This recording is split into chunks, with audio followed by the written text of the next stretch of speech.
네, 안녕하세요. 저는 영화 저널리스트 이화정입니다. 네, 안녕하세요. 저는 전여빈입니다. 반갑습니다. 네, 반갑습니다. 자리에 일단 착석하시고.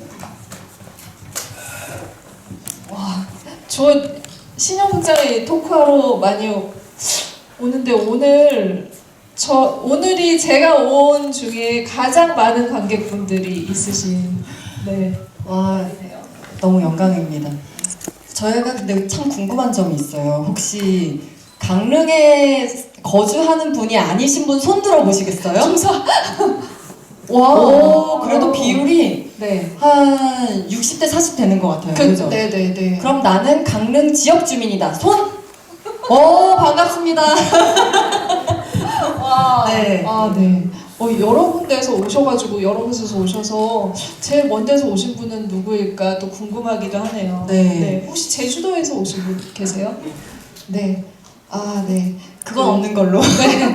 바다는 안 건너온 걸로. 어쨌든 강릉 신영극장에 이렇게 많은 관객분들과 만나게 됐는데 먼저 좀 소감을 좀 들어볼까요? 네. 제가 죄 많은 소녀 GV 이후로 처음 온 것 같은데요. 네.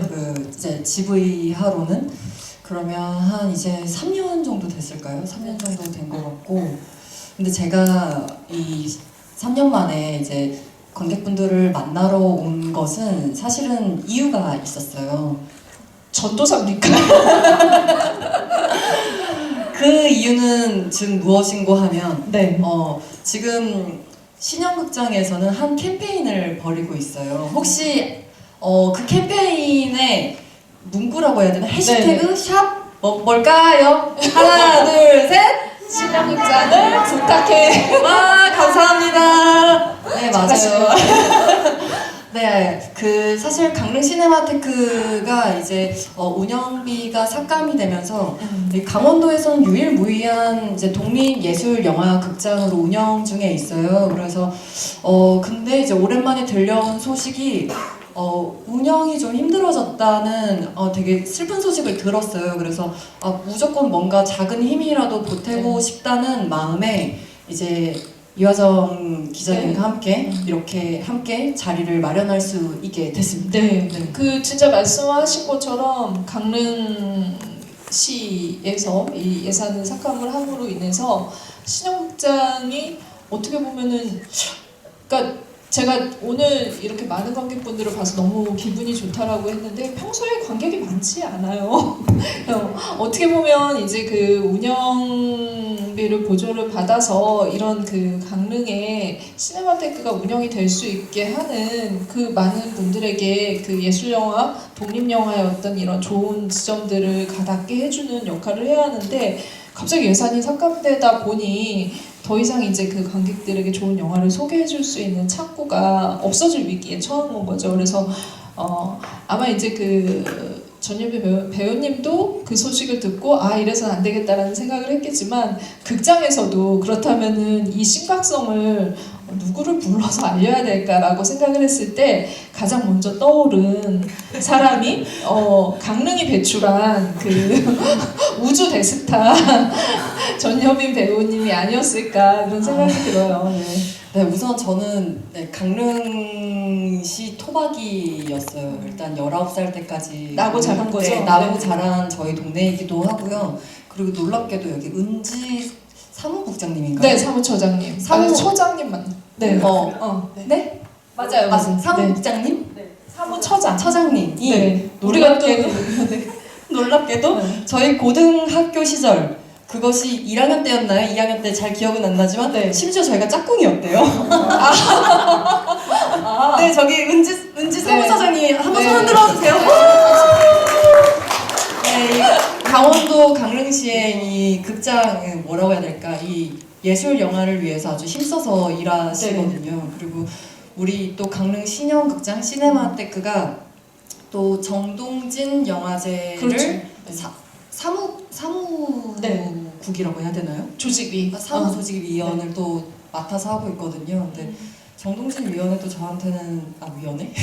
이 영화제는 저한테는 되게 추억이 많은 곳이라서 뭐라도 좀 힘을 보태고 싶었어요. 그리고 제가 어렸을 때 강릉 사는 사람들은 아마 이거 알 거예요. 그 신형 앞에서 만나자 이런 말이 있어요. 그 약간 그 강남역 그 뉴욕 홍대 앞에서 만나 이런 뭐 것처럼. 거기 이렇게 스팟이 있잖아요. 네, 항상 네. 무슨 네. 네 맞아요. 그런 것처럼 여기는 신영극장이군요. 저희는 신형 앞에서 만나 아니면 여기 강릉시에 맥도날드가 하나가 있어요. 네. 그래서 맥날 앞에서 봐. 아니면 세 번째 대투 앞에서 봐. 대투 아세요? 대한투자신탁증권 거기 앞에서 봐.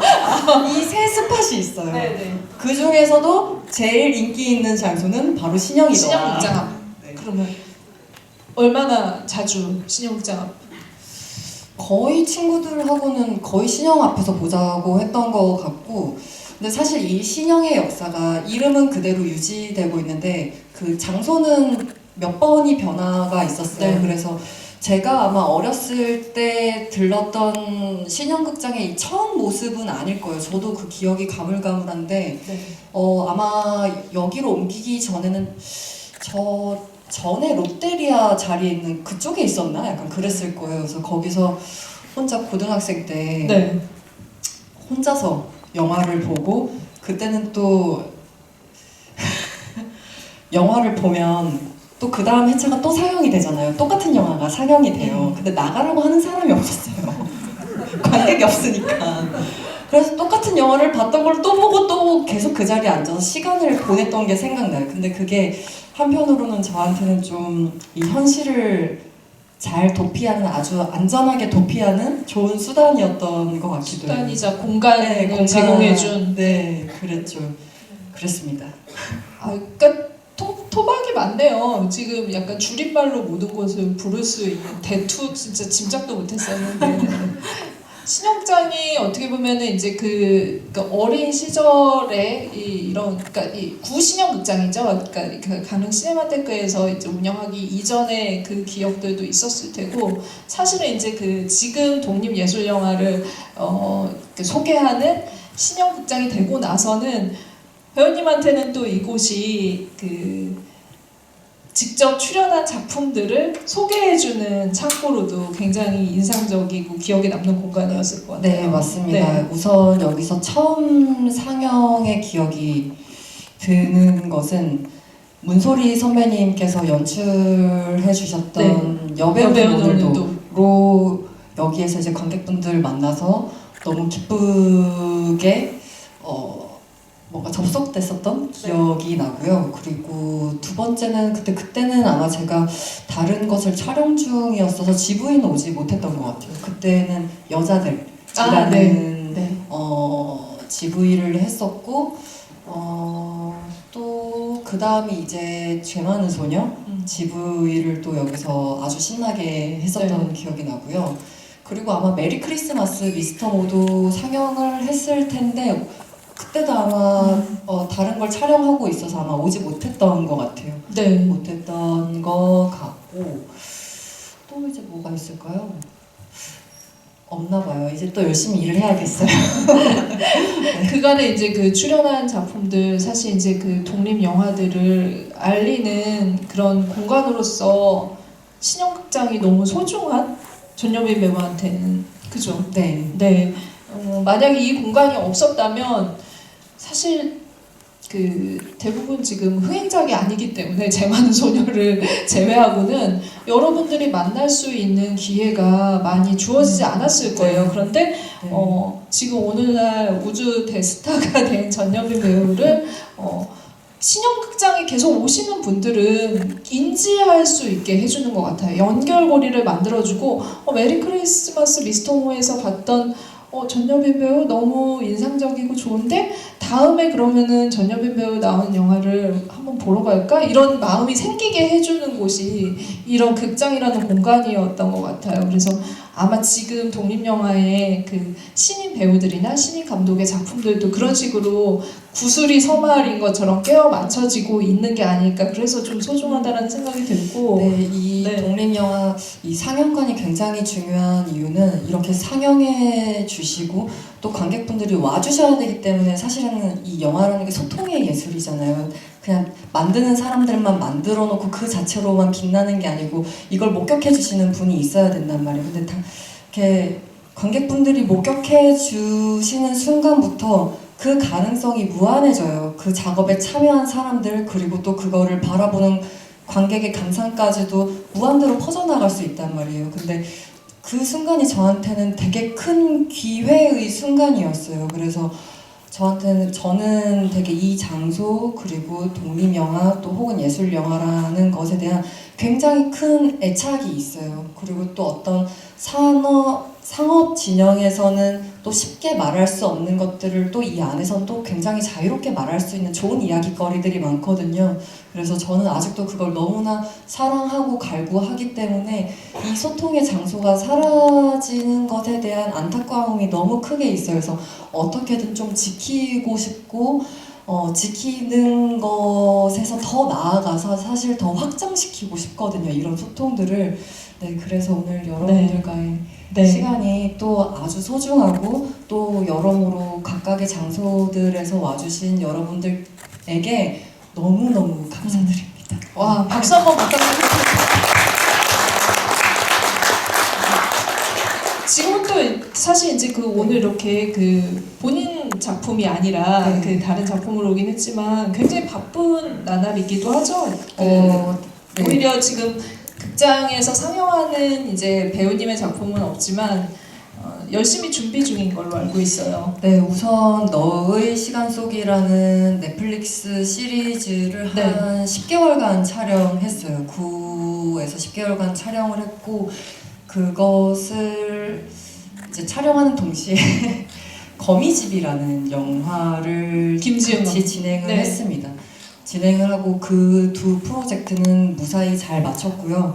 최근에는 이제 하얼빈이라는 영화에 합류를 해서 저는 이제 몽골도 다녀왔고 라트비아라는 국가도 한 5주 정도 머물다가 왔어요. 그래서 한국에 지금 들어온 지 이제 일주일 정도 되었고요. 네. 이 시차가 적응 중인 건지 뭔지 모르겠는데 아침에 잘 일어날 수가 없어요. 너무 졸리고요. 네, 그렇습니다. 근데 아직 하얼빈은 끝나진 않았어요. 지금 촬영을 계속 하고 있고 네. 어떻게 보면은 시간과 공간을 지금 왔다 갔다 막 이제 너의 시간 속으로네요. 전현미 배우의 시간 속으로. 그러니까 많은 작품들이 앞으로 이제 그 만나볼 수 있는 작품들이 플랫폼이나 극장이나 여러 곳에서 있다라는 거. 그 와중에 사실 이제 그 오늘 우리 같이 본 애프터선을 또 네. 같이 이야기를 하고 싶다라고 해서 역시 이렇게 열심히 영화 찍는 동안에도 신작들을 놓치지 않고 보고 있구나. 네, 우선 제가 네. 개봉 직전에 작년에 애프터선이 아마 부산국제영화제에서 상영이 네. 됐을 거예요. 그때 관객들 반응이 아주 좋았다는 소문을 들었던 것도 있고 더불어 제가 촬영하는 거미집 현장에서 B팀 촬영 감독님인 네. 전혜진 촬영 감독님께서 제가 감독님 애프터 양이라는 영화가 너무 좋아요. 너무 아름다운 영화인데 네. 그걸 꼭 보셨으면 좋겠어요. 라고 제안을 하니까 애프터 양? 로빈 씨 애프터 선이라는 영화가 정말 좋대요 라고 하시는 거예요. 애프터 양 아니고요. 그래서 아니요 애프터 선이요. 그래서 일단 메모해 놓겠습니다 하고 메모해 놓고 그 기억을 갖고 있다가 이제 우리 이제 은지 사무처장님과 연락을 하게 됐어요. 그래서 처음에는 여빈 씨가 이제 나왔던 것을 재상영해도 되고 그 작품들도 제안을 네, 하셨구나. 그런 이야기가 있었는데 저는 그렇다면 요새 상영 중인 좋은 영화를 들고 관객분들을 만나고 싶은 거예요. 어차피 우리에게 주어진 시간은 짧으니까 지금 네. 상영하는 작품으로. 근데 또 막상 정하고 나니까 시간이 또 지났어. 또 새 작품들이 많이 나와가지고. 근데 그럼에도 불구하고 이 선택은 절대 후회하지 않을 정도로 네. 저는 저한테도 올해의 영화거든요. 저에게 작년에 저의 영화 중에 가장 좋은 작품은 뭐라고 정하기가 어렵네요. 너무 자신 있게 작년에 좋은 작품이라 해서 하나 딱 나올 줄 알았는데 네. 어렵네요. 뭘 정하기가. 그럼 그냥 그러나 이 작품은 올해의 작품입니다. 저에게는 애프터선. 네. 그래서 이제 그 본인 작품보다는 좀 여러분들이 지금 막 본 따끈따끈한 작품을 같이 얘기하면 좋겠다 이런 마음에서 애프터선을 네. 그 여러분들도 어떻게 보셨을지 사실 저희 밖에서 얘기 나누다가 너무 궁금하다라는 얘기를 하셨고 그래서 일단 좀 저희 영화 얘기도 좀 하죠. 애프터선 얘기도. 좋습니다. 네. 이 작품 진짜 놀라운 거는 신인 감독이에요. 네, 샬롯 웰스라는 1987년생 감독님. 제가 너무 궁금해서 찾아봤어요. 첫 장편 데뷔작이라고 하길래 너무나 놀라워서 동명배잖아 이러면서. 그렇죠. 어떻게 보면은 좀 비슷한 그 지역에 있었다면 같이 만나서 영화를 찍었을 수도 있을 것 같을 정도로 굉장히 독립적인 그 방식으로 영화를 구상하고 실제로 이제 그렇게 그 만드는 그 프로덕션 과정 자체도 얘기를 들어보니까 거의 독립 영화 작품이기도 하고 근데 이 작품 자체는 사실 문라이트를 연출했던 베리 젠킨스 감독이 단편을 보고 정말 되게 이렇게 좀 싹수가 있다 해서 제안을 해서 제작자로 참여를 하면서 같이 만들게 된 작품이라고 하더라고요. 네, 선수가 선수를 알아본 거죠. 근데 저는 우선 이 작품의 굉장히 큰 뭔가 미학이라고 해야 되는 말하고 싶은 점은 사실 이야기 자체는 너무나 간결했어요. 20년 전에 아버지와 여행을 갔다 왔던 그 티르키예에서의 그 한 날의 몇 날의 기록을 보면서 그날의 기록으로부터 파생되는 자기의 감정 혹은 회고에 대한 제 기록인 것 같은데 이 너무나 간결한 이야기가 사실은 저는 이제 딱 주제만 봤을 때, 줄거리만 봤을 때 굉장히 혹은 감상적이어서 내가 그 영화를 보는 내내 감정을 억지로 강요받지는 않을까? 약간 그런 섣부른 판단을 갖고 사실 보기를 시작했어요. 왜냐면 저 또한 뭔가 아버지라는 대상에 대한 약간 어떤 아직도 해결할 수 없는 약간 그런 뭐라고 해야 될까요? 약간 그리움 같은 게 있는 사람이기 때문에 되게 궁금했어요. 어떻게 아버지를 떠올렸을지. 근데 영화를 보면서 제가 느꼈던 건 이 사람이 끝내 닿을 수 없는 아버지에 대한 그 기억들이 너무나 사려 깊게 느껴졌어요. 끝내는 닿지 못하는 그 아버지에 대한 사랑, 헤아림. 그게 너무나 A는 B다, B는 C다 이렇게 딱 떨어지지 않는 공식들로 근데 그거를 그 작업 자체를 연출적인 방법으로 어떻게 풀어내냐면 그 정답이 있게 풀어내질 않았어요. 제가 봤을 때는 이 모든 시퀀스들이 이 사람은 정말 많은 계산을 하고 편집을 한 것 같거든요. 저는 정말 그렇게 느꼈어요. 이 사람이 즉흥적으로 막 뭘 찍어갔느냐? 절대 아닐 것 같아요. 자기가 아버지를 떠올리면서 닿을 수 없는 그 미시를 향해서 넣고 싶었던 그날의 어떤 향기들, 온도들, 소리들 그런 거를 막 넣고 싶어한 이 감독의 감상이 저한테는 너무 확 와닿는 거예요. 그러면서 관객이 이야기는 단촐한 것에 비해서 관객이 비집고 들어갈 수 있는 그 여백이 상당해서 저의 감상이 그 안에서 함께 춤출 수 있는 영화였어요. 와, 네. 너무 좋은 표현인데요. 나의 감상이 그 안에서 함께 춤출 수 있게 해주는. 그래서 저는 그 생각을 했어요. 과연 이 영화를 볼 때 다가오는 슬픔이 이 아버지의 그 닿을 수 없는 그 아버지가 갖고 있던 그 우울, 내가 헤아릴 수 없었던 그 어린아이의 그 소피를 보는 그 이야기 자체 때문일까? 아니면 자꾸 나의 감상 혹은 나의 이야기, 내가 잃어버렸던 기억이 자꾸 투영이 돼서 사실은 나를 들여다보게 하기 때문에, 그 나를 들여다보게 하는 시간이 너무나 길고 깊기 때문에 엔딩 크레딧이 올라가고 나서도 내가 일어서지 못하는 거 아닐까라는 막 생각이 들었거든요. 네. 근데 아마도 이 영화를 모르겠어요. 제가 너무 지금 제 감상을 너무 막 풀어놨는데요. 저는 그래서 네. 관객분들은 오늘 어떤 장면에서 좋으셨는지 이야기를 되게 듣고 싶기도 했어요. 같이 얘기를 좀 그러면 네. 아, 그리고 이거 제가 되게 흥미로운 지점 하나만 또 말씀드릴 게 있어요. 혹시 멜로가 체질 보신 분 있으세요? 너무 넷플릭스 화제작이잖아요. 네. 멜로가 체질에서 제가 은정이라는 역할을 했는데, 은정은 다큐멘터리 감독이에요.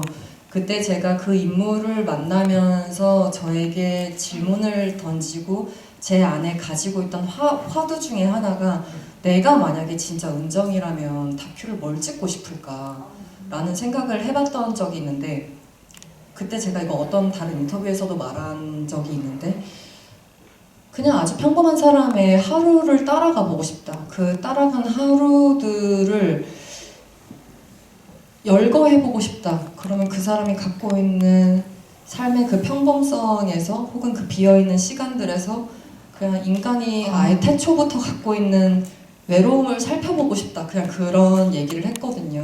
샬롯 여빈 감독? 근데 제가 정말 깜짝 놀랐어요. 제가 은정이라는 인물을 연구하고 탐구하면서 느꼈던 감정이 있어요. 은정이라는 친구가 처음으로 상담을 받으러 가게 되는 날이 있어요. 그때 어머니와 있었던 일화를 털어놓게 돼요.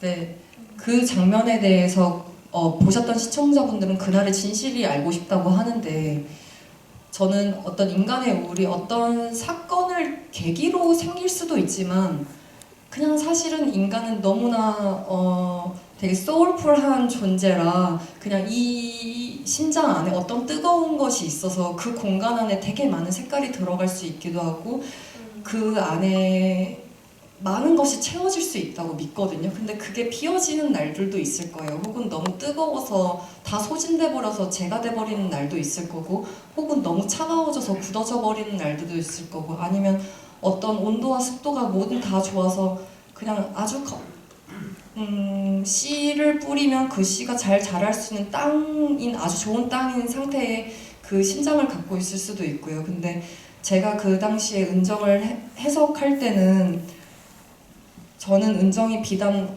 그 어머니와의 불화로 그 친구가 어머니에 대해서 슬퍼한다고 판단 내리지 않겠다고 감독님한테 그런 얘기를 했었거든요. 근데 결국 은정이란 친구도 엄마에 대해서 끊임없이 이야기를 하지만 모르겠다는 말로 그 상담의 이야기를 마무리를 지어요. 그러다가 모르겠어요 라는 말을 반복을 하다가 펑펑 울어버리거든요. 근데 자기가 왜 우는지도 몰라요. 그 우는 건 이유가 있는 건 아니에요. 근데 뭔가 이 애프터 선을 보는데 그 은정이가 생각나더라고요. 지나간 나의 캐릭터인. 네. 그래서 그 이야기를 또 너무 나눠주고 싶었어요. 아, 네. 박수를 한번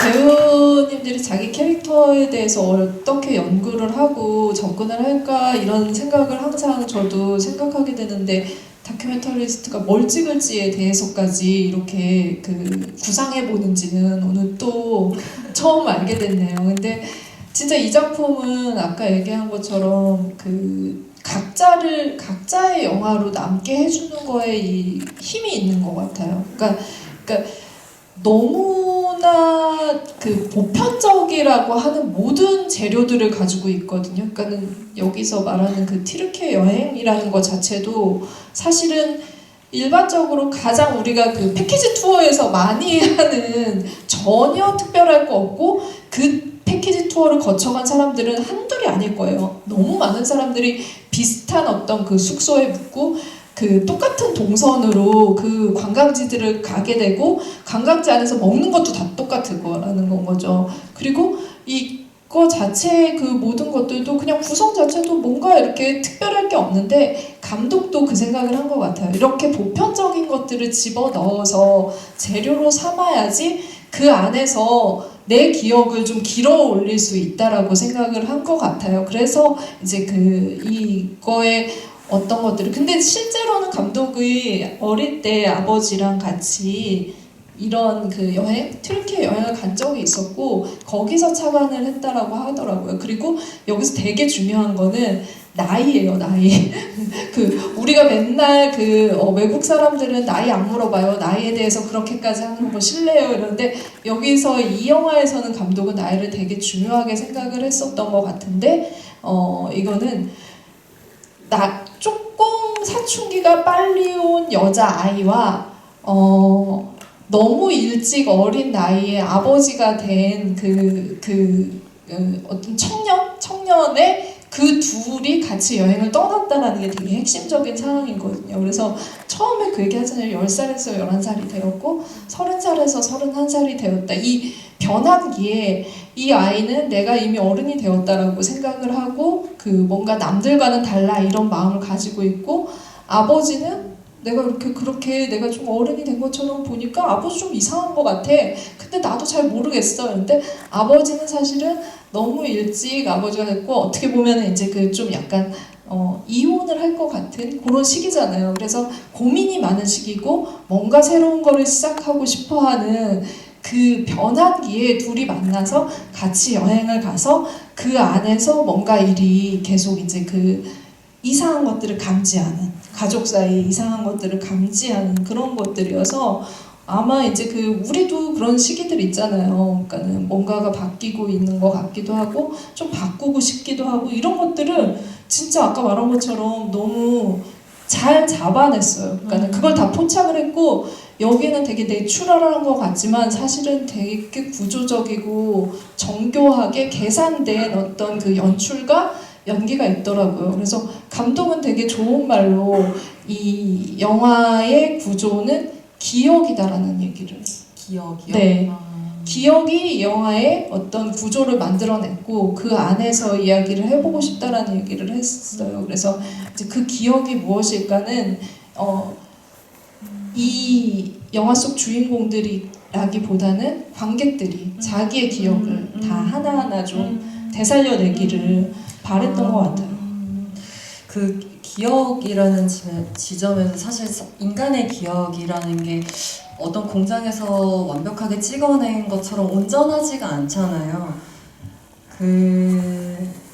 참 기억이 오해가 많았을 때가 많잖아요. 그때 사실과는 다르게. 그런 지점에서 이 제목을 좀 돌아보게 되는데요. 네. 애프터 선이라는 게 사실은 우리나라에선 잘 안 바르는 걸로 알아요.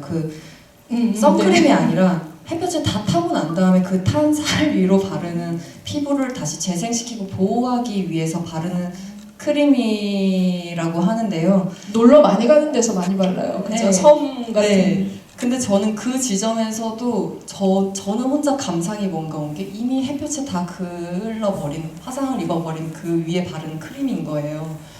근데 어떻게 보면 이거는 뭐 과몰입일 빌 수도 있겠지만 소피가 그 당시에 어루만져주지 못했던 대신 아빠에게 크림을 발라주지 못했던 자기의 어떤 마음이 어머 슬퍼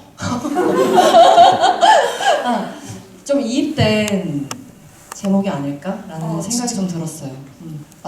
그러네요, 진짜. 근데 진짜 이거 너무, 그러니까 기억, 메모리라는 것이 이 구조다 이런 얘기를 감독이 했음에도 불구하고 사실은 지금 우리의 기억을 세포를 다 살려냈음에도 불구하고 이 영화 되게 좀 재밌는 거는 플래시백이 없어요. 그러니까 여느 영화처럼 막 이렇게 회상하고 다시 돌아오고 막 이런 게 아니라 그냥 그 당시에 그냥 내 기억만 가지고 아버지의 모습을 그냥 이렇게 단편적으로 이렇게 보잖아요. 약간 아버지는 좀 우울증도 그 당시 있었던 것 같고 이런 것들을 우리가 그냥 약간 정보를 받게 되는데 마지막에 결국에는 그 아버지가 소피를 바라보는 시각을 줘서 좀 우리를 한순간에 무너지게 만드는 건 거죠.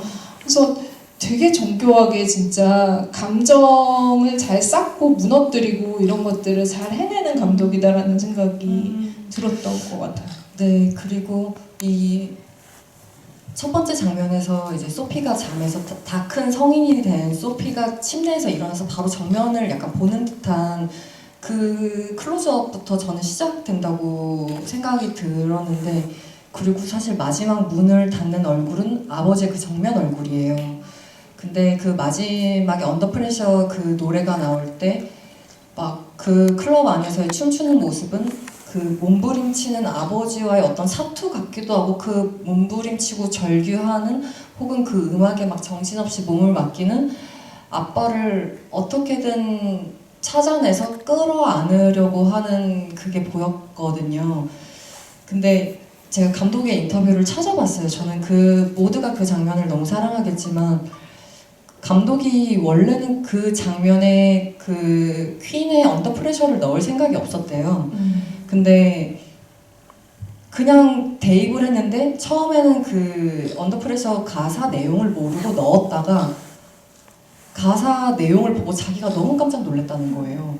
그러면서 그 모든 것이 맞아진 그 순간이 너무나 절묘하면서도 영화적이면서도 운명처럼 느껴졌다고 하더라고요. 저도 그 장면을 너무 사랑하거든요. 근데 사실 그 장면이, 그 감독이 그 지난날의 아버지 어떤 존재에게 내가 사랑하던 존재 하지만 안아주지 못했던 그 존재에 대해서 정말 크게 뭔가 외치고 싶은, 소리쳐주고 싶은 뭔가 그런 게 아닐까 하는 생각을 했습니다. 네, 진짜 그 나이 때, 어릴 때 이해가 되지 않았던 아버지를 그 당시 아버지의 나이가 돼서 이제서야 좀 다시 바라보게 되는 그런 구조이고, 그래서 그 아버지와 어떻게 보면 지금 동등한 입장이 되어서 조금은 이해를 하는 그런 게 아닐까? 우리는 그냥 엄마 아빠가 다 대명사로만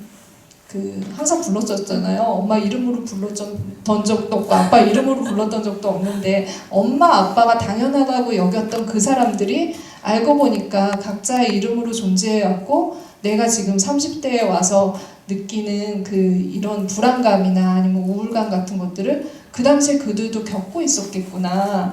이런 것들을 다, 이거 너무 인생 철학을 알려주는 영화인 것 같은데, 근데 우리가 또 볼 때와 다르게 배우님은 이런 환경 안에서, 이런 영화의 구조 안에서 어떻게 그 연출 안에서 배우들이 연기했을까, 이것도 되게 유심하게 봤을 것 같은데, 사실 폴 메스칼이랑 그 배우들의 연기에 대해서는 좀 어느 쪽이 좀 더 내가 한번 해보고 싶다 이런 생각했는지도 궁금했어요. 보면서. 저는 폴 메스칼의 아버지 역할 하고 싶습니다. 단호하게 얘기하네요. 저는 폴 메스칼을 노멀 피플이라는 웨이브에 나오는 이제 시리즈에서 본 적이 있었는데, 근데 그 배우 폴 메스칼 정말 좀 놀라운 배우인 것 같아요. 그 평상시의 모습이랑 그 어떤 작중의 그 인물이 됐을 때의 모습이, 그 온도 차이가 되게 선명하게 달라요. 그래서 물론 저는 영어권의 사람이 아닌지라 그 사람이 화술을 얼마나 잘하는지 그런 건 몰라요. 그런 건 모르지만 그냥 내가 그 사람의 눈빛을 느끼고 어떤 몸짓을 느낄 수 있는 건, 우리는 같은 인간이니까 그런 건 다 우리는 느낄 수 있잖아요. 그래서 보면서도, 근데 나는 그럼에도 불구하고 이 시나리오를 책으로 봤을 때는 모호했을 수도 있을 것 그럴 같거든요. 것 같아요. 네네. 왜냐면 이미지 위주로의 나열들이 너무 많으니까.